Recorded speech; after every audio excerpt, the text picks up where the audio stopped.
Hello दोस्त, स्वागत है आपकी अपने YouTube channel math related DCC में। दोस्तों, मैं आज आप लोगों को बताने वाला हूँ दो चर वाले रैखिक समीकरण के बारे में।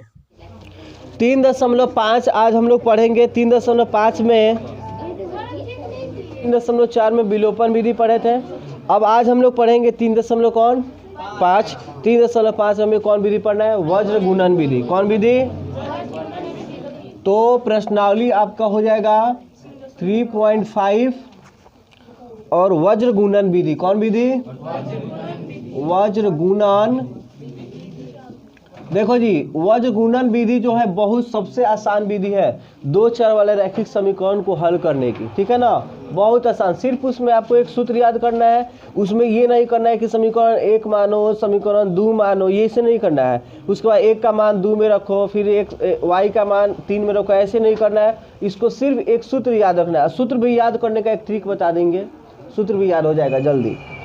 जैसे देखो, वज्र गुणन का जो विधि का एक सूत्र, जैसे कि सबसे पहले दो चर वाले रैखिक समीकरण युग्म हम लिखेंगे। देखो जी, दो चर वाले रैखिक समीकरण युग्म, रैखिक समीकरण युग्म। तो देखिए, दो चर वाले रैखिक समीकरण युग्म में दो समीकरण होगा। जो सबसे पहला समीकरण होगा a1x + b1 y + c1 = क्या होगा? 0। उसके बाद होगा a2x + b2 y + c2 = 0। इस रूप में सबसे पहले समीकरण को लाना है। ठीक है ना, किस रूप में? इस रूप में और इस रूप में। और उसके बाद कौन से सूत्र का यूज करना है वज्र गुणन में? ठीक है, तो देखो वज्र गुणन में कौन से सूत्र का यूज करना है बता रहे हैं। तो देखो, दो चर होता है। कितने इसमें चर है? 2। इसमें चर कितने हैं? कौन कौन से वो चर है? x और y चर है ना। तो देखो, इसमें जो होता है x बटा, देखो जी, सबसे पहले होता है x बटा, फिर यहाँ लिखोगे y बाई बटा चाहे बाई, और इक्वल टू में क्या लिखोगे? 1 बाई। ठीक, देखो सबसे पहले x y दो चर होता है, और उसके बाद में एक चीज याद रखना, 1। क्या रखना? 1 बाई करना है।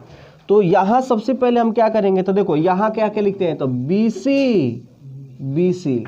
BC माइनस BC लिखोगे। याद रखो, कहाँ से स्टार्ट करना है? BC से। कहाँ से? BC से। BC माइनस, और यहाँ लिखना है CA माइनस CA। उसके बाद यहाँ लिखना है AB माइनस AB। देखो, कोई दिक्कत है? देखो, सूत्र याद करने का सबसे आसान तरीका बता रहे हैं। या इतना आसान कहीं नहीं मिलेगा तुम्हें पढ़ने के लिए। x बटा BC माइनस BC = y बटा CA माइनस CA, और a = 1 बटा AB माइनस AB। तो देखो, BC माइनस BC और CA माइनस CA और AB माइनस AB। याद हो गया? अब यहाँ पे कैसे बैठाते हैं ये देखना है। देखो, पहले में लगाना है 1 2, फिर यहाँ भी क्या लगाना है? 1 2, यहाँ भी, और यहाँ जो लगाना है इसके उल्टा 2 1 2 1 2 1।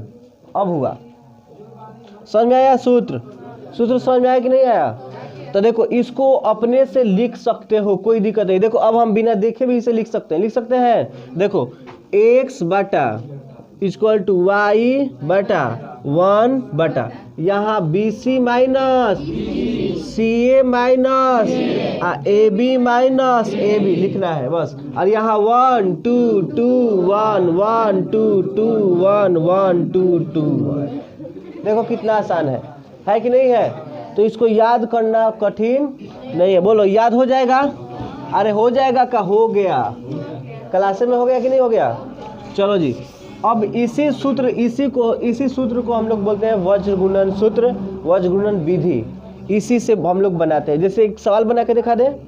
जैसे देखो, क्वेश्चन, अब क्वेश्चन लेते हैं, एग्जाम्पल द्वारा समझ लो और इसके अनुसार आप क्वेश्चन बनाओगे। जैसे देखो, मान लो कि एक समीकरण दिया रहेगा, चाहे समीकरण नहीं दिया रहेगा तो उसे हम लोग बीजगणित के रूप में बदलेंगे। जैसे लैंग्वेज दिया रहेगा, माता पिता की उम्र की अवता का उम्र उसके पुत्री की उम्र से दुगना है, या ये कहेगा कि किसी भिन्न के अंश और हर में 2 जोड़ दिया जाए, ये कहेगा, तो उसे हम लोग बना लेते हैं ना, दो चर वाले समीकरण बनाते हैं। जैसे दो कॉपी, 2 बैट और 2 गेंद का कीमत 50 रुपया है, 5 बल्ला और इतना का कीमत इतना रुपया है, बनाते हैं ना। तो ऐसे भी समीकरण बना लेते हैं। तो समीकरण तो आएगा ही दो चर वाला।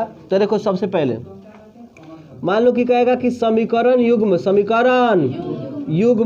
x plus 3y equal to 5 और यहाँ दे देगा 2x plus 5y equal to मान लो कि 8 को वज्रगुणन विधि से हल करें। किस विधि से? वज्रगुणन विधि से हल करें। मान लो कह दिया तो देखो बहुत इजी है। सबसे पहले तो यहाँ हल लिखेंगे। देखो कैसे, इसको बराबर में जीरो हमें चाहिए। क्या चाहिए? जीरो। तो इसको है इधर भेज देंगे, इसको इधर भेज, इधर यदि है तो कोई तो ठीक है बराबर एकदम होगा।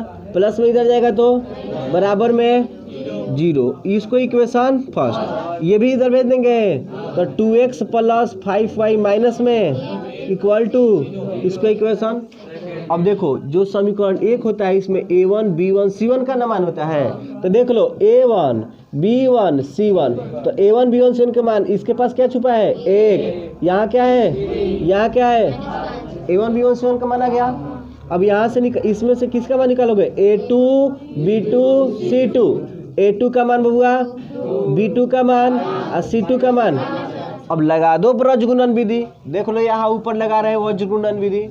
वज्र गुणन विधि से, वज्रगुणन विधि यही ना होता है फॉर्मूला। चलो अब फॉर्मूला को हम बिना देखे हुए लिखेंगे। बिना देखे हुए इस फॉर्मूला को हम लोग लिखेंगे। तो देखो x बटा y बटा 1 बटा यहाँ BC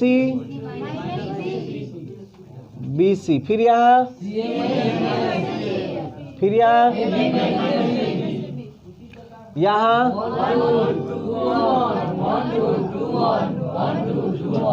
हो गया। अब देखो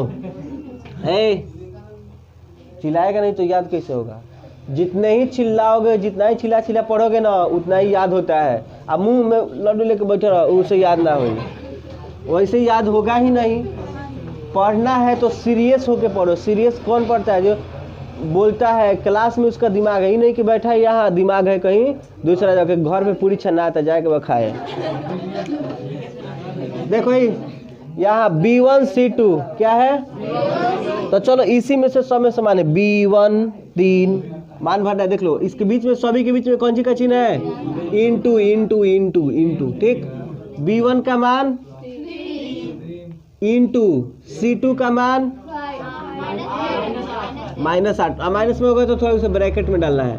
माइनस हाई माइनस लिख दिए। B2 का मान, C1 का मान, थोड़ा इसको ब्रैकेट में लिख दिए। देखो कितना इजी है। y C1 का मान खोजो यहाँ। अरे ये याद रखना कि 1 वाला यहाँ से मिलेगा और 2 वाला इसमें से मिलेगा। और A2 का मान,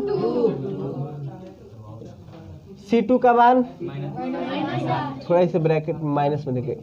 A1 का मान इक्वल टू, आ जाओ A1 का मान, अब B2 का मान 5, A2 का मान, अब B1 का मान खोजो। देखो अब इसे गुना करना है, बस गुना करना है, अब घटाना है, जोड़ना है बस। 3 बटे माइनस में 24 होगा। ये माइनस मिलके प्लस 5 5 देखो y बटा 5 दूना के -10, ये माइनस मिलके 8 एकम। देखो 1 बटा 5 एकम आ 2 आई। फिर अब घटाएंगे, प्लस माइनस है तो 25 में से 24 एक इसमें कोई दिक्कत नहीं। 25 में से 24 1। फिर y बटा 10 में से 8 -2, माइनस वाला ज़्यादा है, इक्वल टू 1। 5 में से 6 -1। बोलो यहाँ तक कोई दिक्कत नहीं ना है? अब देखो यहाँ थोड़ा सा दिमाग लगा देना। एक बार बीच वाला को ढक लेना है, ठीक है, और यहाँ लिखना है x बटा 1 इक्वल टू, ये लिखना है बीच वाला को ढक कर 1 बटा -1। फिर यहाँ थोड़ा बीच में से चिन्ह खींचना है। फिर उसके बाद इसको तोप लेना है। पहले बीच वाला को तोप के उसके बाद इसको तोपना है। उसके बाद हाई ना आ रहा है तो इसको तोपे हो तो y बाई, ठीक है। अब देखो कैंचिया गुना है, इसमें x से तो x -x होगा, लेकिन माइनस इधर ही रहने देते हैं। 1 में 1 से गुना माइनस ए, यानी कि x का मान कितना आया -1। इसमें इससे गुना करेंगे तो बोलो क्या हो, देखो माइनस माइनस प्लस कर दो, जब सिंगल रहेगा तब प्लस कर, ना कि प्लस में रहेगा ही कुछ रहेगा तब नहीं करना है, अंक खाली रहेगा तब करना है। तो y में 1 से और 2 में 1 से, यहाँ y का मान हो गया आंसर।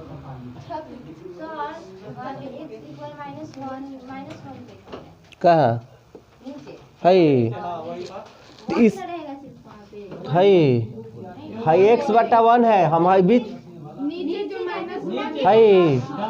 अच्छा ये पहले बताओ कि इस 1 में 1 से गुना 1 क्या, इसमें गुना करोगे तो इधर -x होगा, तो इस माइनस को हम कहाँ भेज दिए इधर, और फिर 1 में 1 से गुना कर तो 1 ही ना होगा, तो उससे बढ़िया माइनस वाइनस चला जाएगा।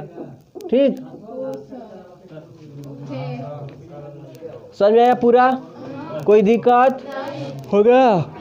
देखो सबसे पहले क्या होगा, समीकरण देगा, समीकरण देगा तो इसको इस रूप में लाना है, बराबर में इक्वल में 0 करना है। उसमें से पहला समीकरण से a1 b1 c1 है, abc में 1 1 लगाएंगे, abc में क्या लगाएंगे 1 1 लगा के a1 b1 c1 का मान, abc में 2 2 लगा लेंगे क्योंकि समीकरण दूसरा है तो 2 2 लगा लेंगे। तो इसमें देखो यहाँ कुछ नहीं है तो क्या छुपा है 1, तो इसलिए 1 3 -5, और इसमें 2 5 -8 दिख रहा है ना। कुछ नहीं दिखेगा तो क्या लिखेंगे 1 लिखेंगे, और उसके पास माइनस होगा तो माइनस भी लिखेंगे, कोई दिक्कत नहीं ना है। इतना निकालने के बाद ये फॉर्मूला तो याद हो गया है। इस फार्मूला में इसका मान क्या करना है, भरना है, उसके बाद गुना करके जोड़ना है या घटाना है, उसके बाद बीच वालों को ढक के इसके बराबर करना है, और एक बार इसको ढक के इसके बराबर करना है। इसमें से x का और y का मान देखो, ये भी 2 चौरैखिक समीकरण है। इसको अब तुम कौन विधि सीख लिया, 3 गो वज्र गुणन, विलोपन, प्रतिस्थापन, 3 गो विधि सीख लिया है तुम लोग इसको बनाने के लिए। इसको तीनों विधि से बनाओगे ना तो आंसर इतना ही आएगा कि देखो अब यहाँ 3.5 में अब तुम घर पे जाके बना सकते हो। देखो 1 का 4 गो क्वेश्चन है, 1 नंबर में कौन क्वेश्चन है 4 गो क्वेश्चन बना सकते हो। एगो तो समझो कि एगो बता दिए हैं इसमें का, चलो जी मतलब बताए नहीं है, इस टाइप में बता दिए हैं तो समझो कि बताए ही हैं।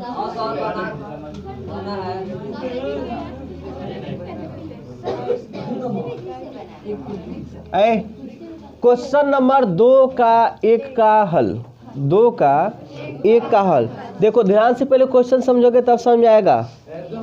करे कि a और b के किन मानों के लिए, a और b के किन मानों के रैखिक समीकरणों के युग्मों के अपरिमित रूप से अनेक हल है। देखो जी कह रहा है अपरिमित रूप से अनेक हल है, तो अपरिमित रूप से अनेक हल कब होता है, तो जब रेखाएं क्या होती है,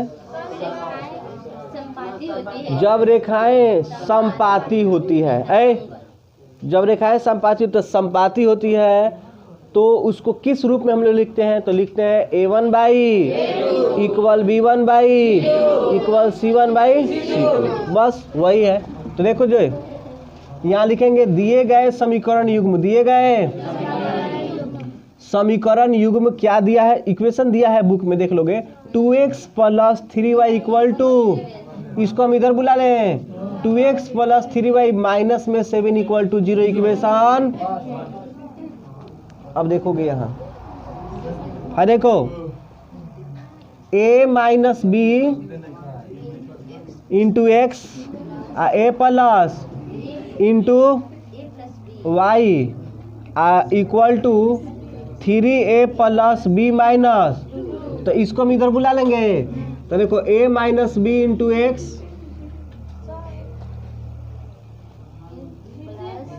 plus a + b into y है, प्लस में इधर आएगा तो है भी प्लस में इधर इधर आइए माइनस में इधर जाएगा तो इक्वल टू में इसको इक्वेशन, इसमें से मान निकालेंगे हम a1 b1 c1 a2 b2 c2 a1 b1 c1। चलो जी, तो a1 b1 c1 समीकरण 1 से, तो यहाँ क्या होगा उसके बाद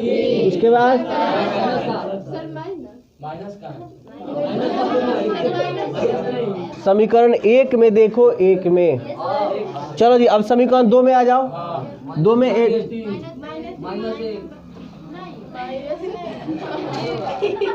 समीकरण 2 है, तो 2 है तो x के पास में क्या है, तो a1 a2 के मान क्या होगा,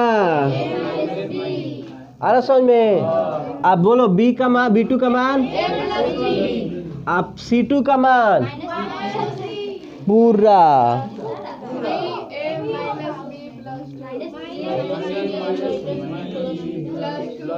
चलो जी एक बार इसे समझते हैं। तुम लोग को मान थोड़ा निकालने में दिक्कत हो रहा है ना।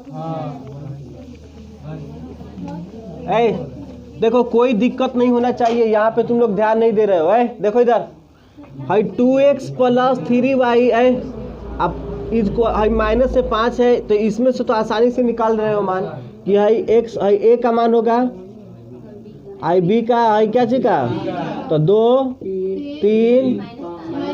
लेकिन देखो है ऐसे दे दो चर रखी समीकरण में सिर्फ देखना है कि इसमें चर दुए गुना है, तो चर खाली x y है, बाकी सब क्या है अचर है, और x के पास में रहेगा वो अचर होगा, और अचर होगा, और ये a1 का मान ये b1 का, और ये पूरा जो बचेगा वो c1 का है। जैसे यहाँ पे है, जैसे देख लो मान लो कि यहाँ पे दे दे a + 2b × x + 3b × y plus 3z 3a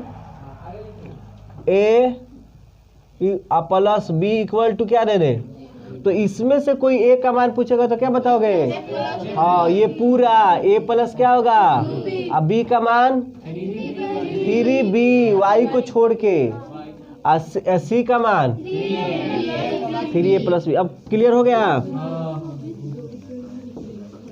चलो जी तो इसे हमें किस विधि से बनाने हैं, वज्रगुणन विधि से।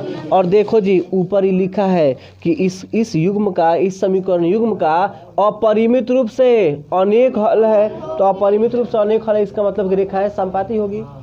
तो यहाँ लिखेंगे कि चूंकि समीकरण युग्म का, चूंकि समीकरण युग्म का अनेक हल है, अनेक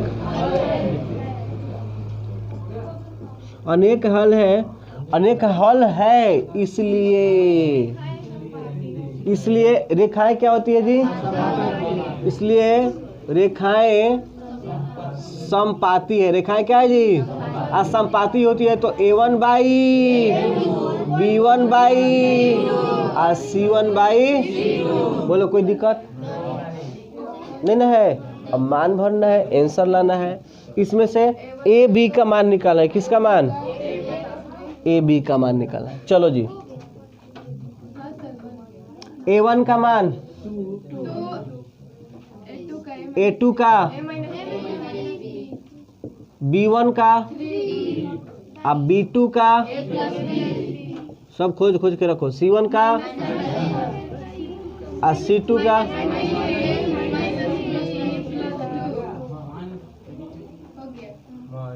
हो गया।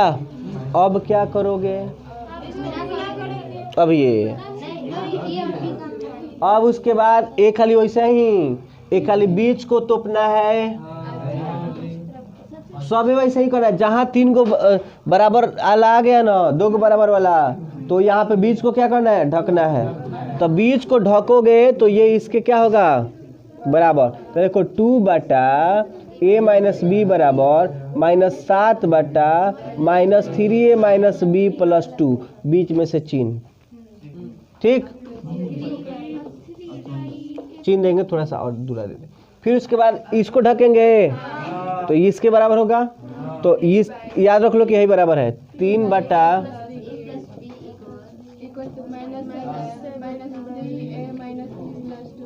यहाँ कैसे करना है ये काम याद हुआ है जी। लास्ट में बीच को ढकना है, एक बार सबसे पहले बीच वाले को इसके बराबर कर लेना है, माने तोप झाप करना है, तोप झाप कर लो। उसके बाद ये इसके बराबर, इसको तोप लो, झाप लो, ये इसके बराबर, ठीक।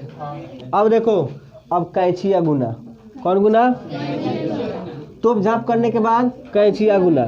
चलो जी -7 में a से -7 में -b से +7b। समझ आ रहा है? अब आ जाओ, इसका काम खत्म। 2 में इस सभी से गुना, 2 तिहाई, 2 में b से 2b, और 2 दूना के 4। ऐसा समझ में? बड़ी भारी है, देख लो। अरे कोई माइनस में 7 है, आइए देखो, प्लस में को भी 7 भी उतर गया। अब इधर अंक वाले को छोड़ के बाकी सबको इधर, माइनस में इधर, प्लस में ये माइनस में इधर, प्लस में इधर क्या बच गया? अब घटाएंगे, 7a में से 6a घटेगा, -a, प्रेम से समझो एकदम, 7b या 2b 9b बराबर में इक्वेशन 3। देख लो अभी और जाएगा। हाँ देखो, फिर इसमें 7 में a से और 7 में b से माइनस, थोड़ा सा भी माइनस क्रॉस गड़बड़ाया कि गया। हाँ देखो, 3 में 3 से 9 और 3 में 20 से और 3 दूना के। और फिर इसको इधर जैसे यहाँ पे किए थे तो -7 थे और -7b को उतार दो, माइनस में इधर इधर, इधर क्या बच गया? घटाओ फिर ए वाला में से वाला को, 9 में से 7 और 7b में से 3b बराबर में, इसमें से कॉमन ले सकते हैं क्योंकि 2 कॉमन हो जाएगा क्योंकि पारा में, लेकिन इसमें से कॉमन नहीं ना होता, तो 2 कॉमन लेंगे तो क्या बचेगा? a माइनस 2b पारा पर के कॉमन लेते हैं, 2 दूना के बराबर में, और 2 तिहाई तो a माइनस 2b बराबर इक्वेशन 4। अब देखो, बोलो अब 3 और 4 को हल करके a b का मान नहीं निकालोगे? बोलो 3 4 को हल करोगे तो a b का मान नहीं आएगा? अरे जैसे x y था तो x y का मान आता था, तो वैसा ही नसीब है, सिर्फ इसमें क्या है? a और क्या है? b है। इसी की वजह से क्या होता, मान लो कि x होता और प्लस में 9b बराबर 4, और यहाँ एक खाली a b की जगह पे xy लिख रहे हैं, और यहाँ पे x माइनस 2y बराबर 6, तो क्या नहीं बना लेते इसे? अच्छा इसको बना लेते, इसको नहीं बना लेते? बोलो